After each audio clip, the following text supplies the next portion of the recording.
Hello friend, स्वागत है आप लोगों का एक और नए वीडियो में। फ्रेंड, आज की इस वीडियो में हम लोग आईपीसी यानी इंडियन पेनल कोड, भारतीय दंड संहिता की धाराओं का मतलब समझेंगे कि कौन सी धारा कब लगाई जाती है और उसमें कितने साल की सज़ा होती है। वैसे तो फ्रेंड, आईपीसी के अंदर टोटल 511 धाराएं हैं, पर उनमें से जो मुख्य धाराएं हैं उन सब धाराओं को हम लोग इस वीडियो में पढ़ेंगे। और फ्रेंड, इस वीडियो के अंत में मैंने 10 ऐसे भी प्रश्न लिए हैं जो आज तक जितने भी एग्ज़ाम हुए हैं उन सब एग्ज़ामों में जो भारतीय दंड संहिता से संबंधित प्रश्न पूछे गए हैं उन सब प्रश्नों को भी मैंने अंत में शामिल किया है इस वीडियो में, ताकि आपको मालूम चल सके कि जो पिछले प्रश्न पूछे गए हैं आईपीसी से संबंधित वो कैसे पूछे गए हैं और उनका लेवल कैसा है, ताकि आपको और आसानी हो प्रश्नों को याद करने में। ठीक है फ्रेंड, तो फ्रेंड चलिए वीडियो शुरू करने से पहले कुछ ये थोड़ा महत्वपूर्ण बेसिक पॉइंट है, इसको एक बार थोड़ा देख लीजिए आप लोग। फ्रेंड, आईपीसी का अंग्रेजी में मतलब आईपीसी की फुल फॉर्म तो देख लीजिए friend, Indian penal code IPC की फुल फॉर्म है और हिंदी में भारतीय दंड संहिता बोलते हैं। ठीक है फ्रेंड, और देखिए फ्रेंड, आईपीसी धारा कब लागू हुई थी, तो ये पॉइंट है, याद रखिएगा, वेरी वेरी इंपॉर्टेंट है। 1860 में आईपीसी की धारा लागू हुई थी। और आईपीसी में कुल कितनी धाराएं हैं, तो फ्रेंड ये 511 धाराएं हैं आईपीसी के अंदर। ठीक है फ्रेंड, तो ये कुछ बेसिक नॉलेज थे मैंने जो करवा दिए। अब चलिए जो मुख्य धाराएं हैं चलिए उनको पढ़ते हैं और समझने की कोशिश करते हैं।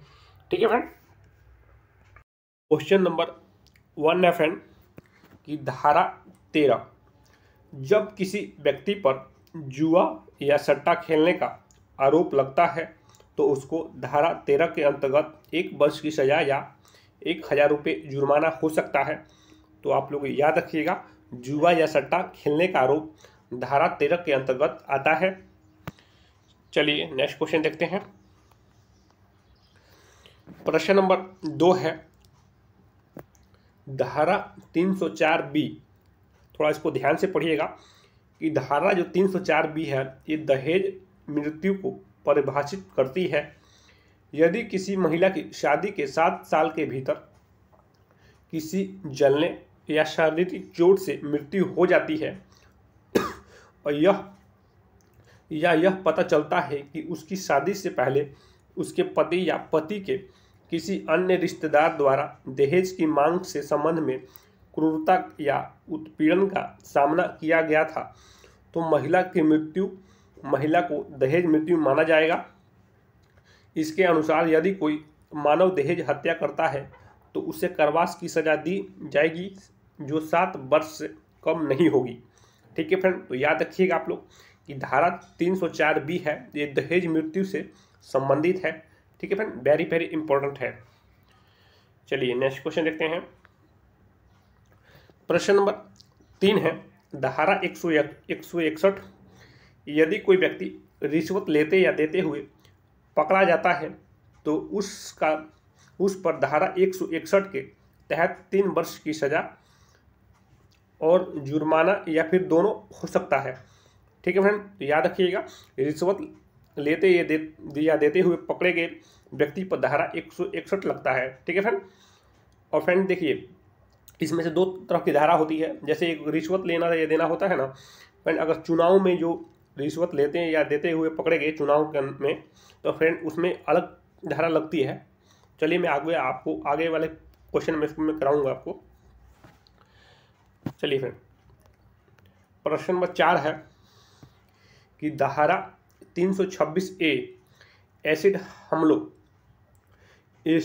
की सज़ा को निर्धारित करती है। न्यूनतम सज़ा 10 साल की सज़ा है। यह आजीवन कारावास के साथ जुर्माना तक बढ़ाया जा सकता है।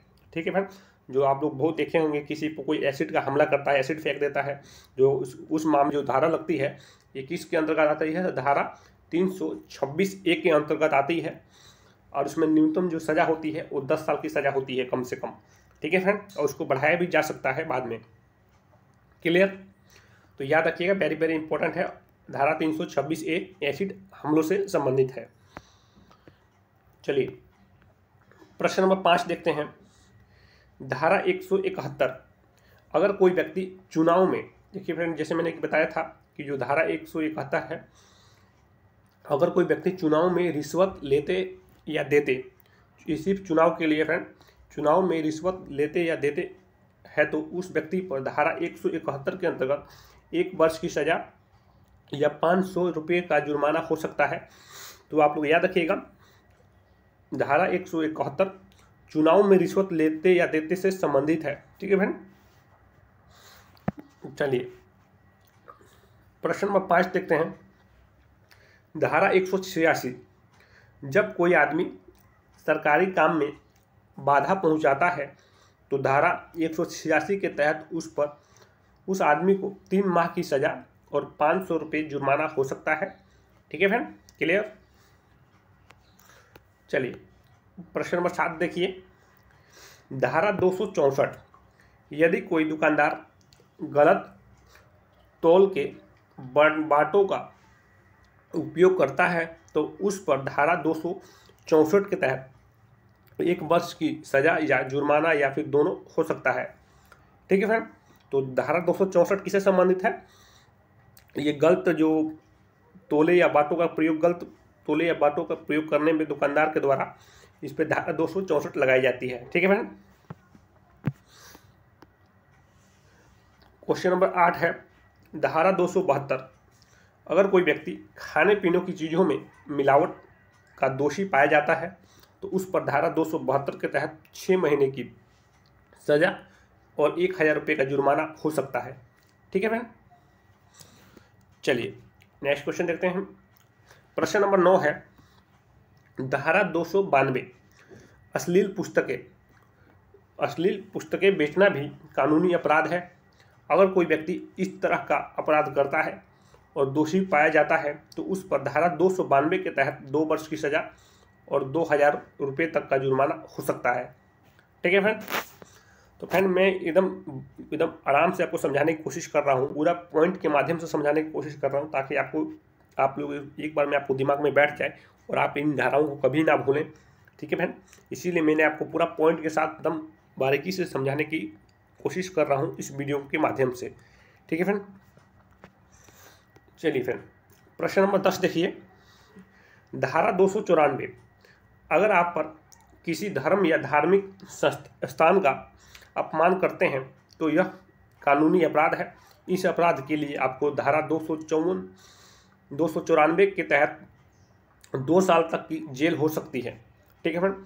धर्म या धार्मिक स्थान का अपमान जो करते हैं उन पर धारा 294 के तहत कार्रवाई की जाती है और इसकी सज़ा 2 साल तक की जेल हो सकती है। ठीक है फ्रेंड। चलिए प्रश्न नंबर 11 देखिए। धारा 306, अगर कोई व्यक्ति किसी दूसरे व्यक्ति को आत्महत्या के लिए उकसाता है तो उकसाने वाले व्यक्ति के खिलाफ धारा 306 के तहत 10 वर्ष तक की जेल और जुर्माना हो सकता है। ठीक है फ्रेंड। चलिए नेक्स्ट क्वेश्चन देखिए फ्रेंड। प्रश्न नंबर 12 है धारा 308, अगर कोई व्यक्ति किसी परिस्थिति में ऐसा काम करता है जिससे किसी व्यक्ति की मौत हो जाती है तो वह गैर इरादत हत्या का दोषी माना जाता है और इस तरह के अपराध के लिए उस व्यक्ति को धारा 308 के तहत 7 वर्ष की सज़ा और जुर्माना हो सकता है। ठीक है फ्रेंड। तो ये धारा 308 भी आप लोग याद रखिएगा। चलिए प्रश्न नंबर 13 है धारा 314, अगर कोई व्यक्ति किसी महिला का गर्भपात करवाता है और इस दौरान उस महिला की मौत हो जाती है तो इस मामले में अपराधी को धारा 314 के तहत 10 साल की कठोर सजा के साथ जुर्माना भी हो सकता है। ठीक है फ्रेंड, क्लियर। चलिए प्रश्न नंबर 14 है धारा 363, यदि कोई व्यक्ति किसी स्त्री को लेकर भाग जाता है तो यह अपहरण का मामला बन जाता है।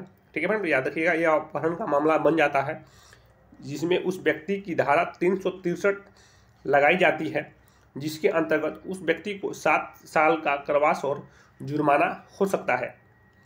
ठीक है फ्रेंड, क्लियर। चलिए नेक्स्ट क्वेश्चन देखते हैं। क्वेश्चन नंबर 15 है, धारा 376,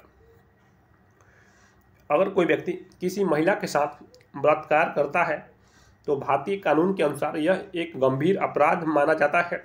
इस मामले में अपराधी पर धारा 376 के तहत 10 वर्ष या आजीवन कारावास की सजा हो सकती है। ठीक है बहन, क्लियर। चलिए नेक्स्ट क्वेश्चन देखते हैं। प्रश्न नंबर 16 है, धारा 379, यह एक आईपीसी की धारा जब लगाई जाती है तब किसी व्यक्ति पर चोरी करने का आरोप लगा हो, ऐसे में व्यक्ति को दोषी पाए जाने पर उसको 3 वर्ष की सज़ा और जुर्माना दोनों हो सकता है। ठीक है फ्रेंड, तो याद रखिएगा, जो चोरी करने की धारा होती है किसके अंतर्गत कौन सी आईपीसी के अंतर्गत लगाई जाती है, तो याद रखिएगा धारा 379 के अंतर्गत चोरी करने की मामला दर्ज होता है। ठीक है मैम। चलिए प्रश्न नंबर 17 है, धारा 395, यदि कोई व्यक्ति किसी के घर पर या अन्य जगह पर डकैती करता है तो इस अपराध के लिए उस व्यक्ति पर धारा 395 के तहत 10 साल या आजीवन कारावास की सज़ा हो सकती है। ठीक है बहन, तो डकैती करना जो कौन से धारा के अंतर्गत आता है, तो धारा 395 के अंतर्गत इस पे मामला को दर्ज किया जाता है। ठीक है बहन।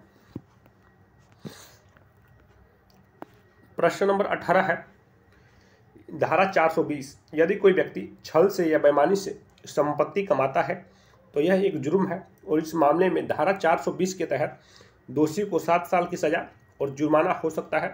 ठीक है फ्रेंड, तो याद रखिएगा धारा 420 छल से या बेईमानी से संपत्ति कमाई जाती है उसमें लगाया जाता है ये धारा 420। ठीक है फ्रेंड। चलिए नेक्स्ट क्वेश्चन देखते हैं। प्रश्न नंबर 19 है फ्रेंड, धारा 489, अगर कोई व्यक्ति जाली या नकली नोट बनाता है और उनका उपयोग करता है तो इस जुर्म में दोषी को धारा 489 के तहत 10 साल की सज़ा या आजीवन कारावास हो सकता है। क्लियर।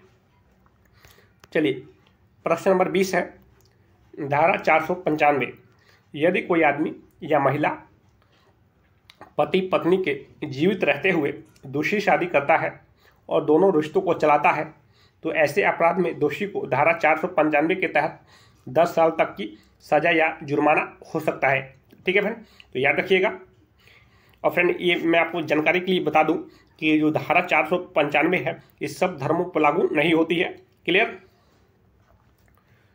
चलिए क्वेश्चन नंबर 21 है, धारा 496, बिना रजामंदी के शादी करना या जबरदस्ती विवाह करना भी कानूनी अपराध है। इस अपराध में दोषी को धारा 496 के तहत 7 साल की सज़ा और जुर्माना हो सकता है। क्लियर। चलिए प्रश्न नंबर 22 है, धारा 500, मानहानि के केस में दोषी पर आईपीसी धारा 500 के तहत 2 साल की सज़ा और जुर्माना हो सकता है। ठीक है फ्रेंड, तो याद रखिएगा धारा 499 और 500 ये मानहानि से संबंधित है। प्रश्न नंबर 23 है, धारा 509, अगर कोई व्यक्ति किसी महिला के साथ अत्याचार करता है या अंग विक्षेप करता है तो इस अपराध में दोषी को धारा 509 के तहत कुछ समय के लिए जेल में रहना पड़ सकता है या फिर उस पर जुर्माना भी हो सकता है। क्लियर। चलिए प्रश्न नंबर 24 है, इसको थोड़ा बारीकी से समझने की कोशिश करेंगे हम लोग। धारा 307, जब कोई इंसान किसी दूसरे इंसान की हत्या की कोशिश करता है और वह हत्या करने में नाकाम रहता है, आसान लफ्ज़ों में कहे तो अगर कोई किसी की हत्या की कोशिश करता है, लेकिन जिस शख्स पर हमला हुआ उसकी जान नहीं जाती, तो इस तरह के मामले में हमला करने वाले शख्स पर धारा 307 के अधीन मुकदमा चलता है। Clear friend? चलिए आगे और समझते हैं कुछ महत्वपूर्ण पॉइंट। अब क्या होती है सजा इसमें? हत्या की कोशिश करने वाले आरोपी को आईपीसी की धारा 307 में दोषी पाए जाने पर कठोर सजा का प्रावधान है। आमतौर पर ऐसे मामलों में दोषी को 10 साल तक की सजा और जुर्माना दोनों हो सकते हैं। जिस आदमी की हत्या की कोशिश की गई है, अगर उसे गंभीर चोट लगती है तो दोषी को उम्र कैद तक की सजा हो सकती है। ठीक है फ्रेंड? किसमें? तो धारा 307 में। ठीक है फ्रेंड, उम्मीद है आपको समझ में आ गया होगा। चलिए और फाइनल है फ्रेंड क्वेश्चन नंबर 25, धारा 302। धारा 302 के तहत कोर्ट में मुकदमा चलाया जाता है। इसमें इसके अलावा हत्या के मामले में आरोपी को दोषी पाए जाने पर धारा 302 के तहत सजा दी जाती है। धारा 302 के अनुसार आरोपी को या तो जीवन कारावास या मृत्यु दंड के साथ साथ जुर्माना की सजा दी जाती है। ठीक है फ्रेंड? तो ये धारा 302 है फ्रेंड, ये मर्डर केस से संबंधित है। अगर किसी आदमी को मार दिया गया है, मृत्यु हो गई है उसकी, तो उस पर जो धारा लगती है, जो विपक्ष का आदमी होता है जिसने उसकी हत्या की होती है, तो उस पर जो धारा लगती है वो 302 के तहत लगती है। और इस धारा में अगर वो दोषी पाया जाता है तो उसे आजीवन कारावास या मृत्यु दंड की सजा हो सकती है। तो फ्रेंड, ये मृत्यु दंड की सजा तो बहुत कम मामलों में ही देखने को मिलता है। ज़्यादातर केसों में 302 केस में आजीवन कारावास की सजा सुनाई जाती है। ठीक है फ्रेंड? तो उम्मीद है फ्रेंड जितने भी सब धाराएं हैं मैंने आपको बता दिया, जो भी मुख्य धाराएं थे। सॉरी फ्रेंड, सब तो नहीं बता पाया जिसमें, क्योंकि इसमें 500 टोटल आईपीसी में 511 धाराएं हैं, पर उसमें से जो मुख्य धाराएं थे, जो महत्वपूर्ण थे, वो मैंने आपको इस वीडियो के माध्यम से करवा दिए। और फ्रेंड आपकी जानकारी के लिए मैं ये बता दूं, जो आईपीसी की जो धारा है ये भारतीय सेना पर लागू नहीं होती है। ठीक है? तो याद रखिएगा, महत्वपूर्ण पॉइंट है, जो आईपीसी की धारा है ये भारतीय सेना पर लागू नहीं होती है। और फ्रेंड ये जो पहले ये जम्मू कश्मीर जो राज्य था उस पर भी ये लागू नहीं होती थी, पर जब 370 हट गया, जो धारा 370 हट गया जम्मू कश्मीर से, अब वहाँ पर भी ये आईपीसी की धारा लागू होने लगी है, पहले ये नहीं होती थी। ठीक है फ्रेंड? तो ये 2 पॉइंट याद रखिएगा। तो भारतीय सेना पर ये आईपीसी की धारा लागू नहीं होती है और पहले ये जम्मू कश्मीर में नहीं होती थी। क्लियर? चलिए फ्रेंड देखिए, यहाँ से प्रश्न जो फ्रेंड पूछता है, जो पिछले आज तक जितने भी एग्जाम हुए हैं उन सब एग्जामों में जो आईपीसी की धारा से संबंधित जो प्रश्न पूछे गए हैं और यहाँ से चालू हो गए हैं, चलिए मैं आपको करवा देता हूँ ताकि आपको समझ में आ जाए कि जो पिछले एग्जाम हुए हैं उनमें कैसे प्रश्न पूछे गए हैं आईपीसी संबंधित। ठीक है फ्रेंड? तो देखिए फ्रेंड, पहला प्रश्न, भारतीय दंड संहिता भारत में कब लागू हुई? तो फटाफट इसका राइट आंसर बताइए आप लोग। ये इसका आंसर मैंने पिछले जो भी वीडियो कराया हूँ मैं, उसमें प्रश्न में मैंने सबसे पहले ही करवाया था कि भारतीय दंड संहिता कब लागू हुई थी। तो आप लोग थोड़ा अपने दिमाग पर प्रेशर डालिए, याद करने की कोशिश कीजिए कब लागू हुई थी, क्या मैंने करवाया था उसमें। तो फ्रेंड याद रखिएगा, ये ऑप्शन नंबर ए 1860, भारतीय दंड संहिता 1860 में ये लागू हुई थी। देखिए फ्रेंड, ये HSSC पुलिस SI में पूछा गया प्रश्न, वेरी वेरी इंपॉर्टेंट है। चलिए प्रश्न नंबर 27 है, भारत में आपराधिक कानून की रीढ़ हड्डी के रूप में कौन कार्य करता है? तो फ्रेंड इसका राइट आंसर हो जाएगा ऑप्शन नंबर बी, भारतीय दंड संहिता। ठीक है फ्रेंड, ये भारतीय दंड संहिता है, ये भारत में आपराधिक कानून की रीढ़ हड्डी के रूप में कार्य करता है। क्लियर? चलिए फ्रेंड, प्रश्न नंबर 28 है, भारतीय दंड संहिता निम्नलिखित में से कौन सी धारा दहेज हत्या को परिभाषित करती है? ये प्रश्न फ्रेंड राजस्थान पुलिस कांस्टेबल में पहले पूछा जा चुका है, तो आप लोग इसका भी अपने दिमाग को प्रेशर डालिए कि जो दहेज हत्या में जो धारा लगती है कौन सी धारा लगती है। और इसका भी मैंने पिछले जो धारा कराई है उसमें मैंने ये दहेज से संबंधित धारा है, ये भी करवाया हूँ मैं। तो आपने थोड़ा दिमाग पर प्रेशर डालिए कि आपने कितना इसमें से याद किया है, कौन कौन सी धारा आपको याद हुई है। ये भी आप लोग साथ साथ आपको इस वीडियो से क्या फ़ायदा मिला है, क्या क्या कुछ याद हुआ है कि नहीं, आपने ऐसे ही वीडियो देखा है। तो इसीलिए मैंने ये प्रश्न भी इसमें शामिल किए हैं कि साथ साथ आपको इसमें प्रैक्टिस भी हो जाए कि आपने कितना याद किया है इसमें से। तो बताइए फ्रेंड, दिमाग पर प्रेशर डालिए कि जो दहेज हत्या है ये कौन सी धारा के अंतर्गत आता है। तो फ्रेंड इसका राइट आंसर हो जाएगा ऑप्शन नंबर सी, भारतीय दंड संहिता 304B के तहत दहेज का मामला दर्ज किया जाता है। ठीक है फ्रेंड, तो याद रखिएगा।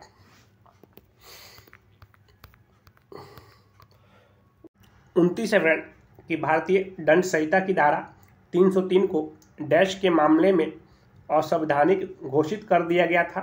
तो फ्रेंड ये वेरी वेरी इंपॉर्टेंट प्रश्न है।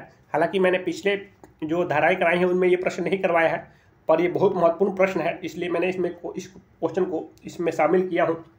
फ्रेंड जो ये धारा जो 303 है इसको डैश के मामले में असंवैधानिक घोषित कर दिया गया था। तो कौन से मामले में? तो फ्रेंड इसका राइट आंसर हो जाएगा ऑप्शन नंबर डी, ये मिट्ठू बनाम पंजाब राज्य, मिट्ठू बनाम पंजाब राज्य के मामले में धारा 303 को असंवैधानिक घोषित कर दिया गया था। तो ये आप लोग याद रखिएगा, ये वाला प्रश्न वेरी वेरी इंपॉर्टेंट है। पिछले बहुत सारे एग्जामों में ये प्रश्न कई बार पूछा जा चुका है, तो आप लोग इसको याद रखिएगा। चलिए प्रश्न नंबर 30 है फ्रेंड कि आईपीसी की कौन सी धाराएं उन व्यक्तियों के खिलाफ लागू की जा रही है जो जीवन के लिए खतरनाक किसी भी बीमारी का संक्रमण बढ़ाने के लिए किसी भी कार्य को दुर्भावनापूर्वक करते हैं। तो फ्रेंड इसका राइट आंसर हो जाएगा ऑप्शन नंबर डी, 1 और 2 दोनों। ठीक है फ्रेंड, यानी कि ए और बी 269 और 270 ये जो धाराएं हैं उन व्यक्तियों के खिलाफ लागू की जा रही है जो जीवन के लिए खतरनाक किसी भी बीमारी का संक्रमण बढ़ाने के लिए किसी भी कार्य को दुर्भावनापूर्वक करते हैं। उनके खिलाफ ये धारा 269 और 270, ठीक है फ्रेंड, 269 और 270 ये जारी की जा रही है। क्लियर, आप लोग याद रखिएगा। चलिए फिर प्रश्न नंबर 32 है, भारतीय दंड संहिता की धारा 509 किससे संबंधित है? तो जो भारतीय दंड संहिता की आईपीसी की जो धारा 509 है ये किससे संबंधित है? तो फ्रेंड इसका राइट आंसर हो जाएगा ऑप्शन नंबर सी, याद रखिएगा, छेड़खानी से संबंधित है कि ये आईपीसी की धारा 509 छेड़खानी से संबंधित है। क्लियर। चलिए प्रश्न नंबर 33 है फ्रेंड, भारतीय दंड संहिता की धारा 376 क्या है? तो ये मैंने अभी पिछले जो आईपीसी की धारा कराई है उनमें एक प्रश्न भी, ये भी प्रश्न मैंने करवाया है उसमें, जो 376 धारा क्या है ये प्रश्न फ्रेंड पिछले एग्जाम NHM हरियाणा CHO में भी पूछा जा चुका है। और ये इसका राइट आंसर आपको बताना है फ्रेंड क्या होगा, ये मैंने करवाया है पिछले भी क्वेश्चन में। फटाफट इसका राइट आंसर बताइए क्या होगा फ्रेंड। तो फ्रेंड इसका राइट आंसर हो जाएगा ऑप्शन नंबर बी, बलात्कार की सजा। ठीक है फ्रेंड, धारा 376 बलात्कार की सजा से संबंधित है, आप लोग रखिएगा।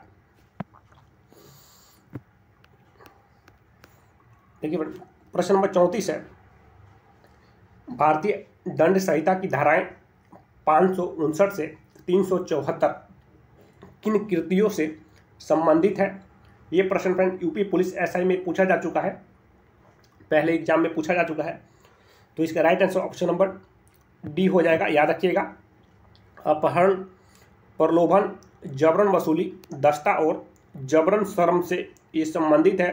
धारा 559 से 359 से 374 की धारा, ये ऑप्शन नंबर डी हो जाएगा इसका राइट आंसर। अपहरण, प्रलोभन, जबरन वसूली, दस्ता और जबरन श्रम से संबंधित है धारा 359 से 374। क्लियर। चलिए फ्रेंड प्रश्न नंबर 35 है, भारतीय दंड संहिता की धारा 307 निम्नलिखित में से किस अपराध से संबंधित है? तो फटाफट इसका राइट आंसर बताइए आप लोग। ये भी प्रश्न मैंने पिछले जो आईपीसी की धारा करवाई है उनमें ये करवाया है कि धारा 307 किससे संबंधित है। तो फटाफट इसका राइट आंसर बताइए आप लोग क्या होगा, दिमाग पर थोड़ा प्रेशर डालिए कि इसका राइट आंसर क्या होगा। तो फ्रेंड इसका राइट आंसर हो जाएगा ऑप्शन नंबर सी, ये हत्या का प्रयास। ये धारा 370 हत्या के प्रयास से संबंधित है, याद रखिएगा। ठीक है फ्रेंड अगर आपको ये वीडियो का मतलब कि आपको सब प्रश्न याद नहीं हुए, सब धाराएँ तो याद नहीं हुई होगी, क्योंकि अगर आप 1 से 2 बार इस वीडियो को थोड़ा एक बार और देख लीजिए, जिसमें से बहुत सारी धाराएँ आपको याद हो जाएगी। अगर वीडियो को 2 बार 3 बार आप देख लेते हैं तो बहुत सारी धाराएँ आपको आराम से याद हो जाएगी और किसी भी एग्जाम में 1 से 2 नंबर आपका मात्र इस वीडियो से बन जाएगा। ठीक है फ्रेंड, और ये सब धाराएँ आपको मालूम भी होना चाहिए। ये सब बेसिक प्रश्न है, आपको ये सब धाराएँ मालूम होना चाहिए, इसकी धाराएँ का नॉलेज भी होना चाहिए आपके पास। ठीक है फ्रेंड, ये आपके एग्जाम के लिए भी अच्छा रहेगा और आपकी पर्सनल लाइफ के लिए भी ये सब धाराएँ मालूम होनी चाहिए। ठीक है फ्रेंड, अगर फ्रेंड आप लोग बोलिएगा तो मैं आपके लिए मैंने आपको आईपीसी की धाराएँ कराई हैं। अगर आप लोग बोलिएगा तो सीआरपीसी के अंदर जो मुख्य धाराएँ हैं वो भी मैं आपको करवा दूंगा। अपनी राय कमेंट सेक्शन में जरूर बताइएगा।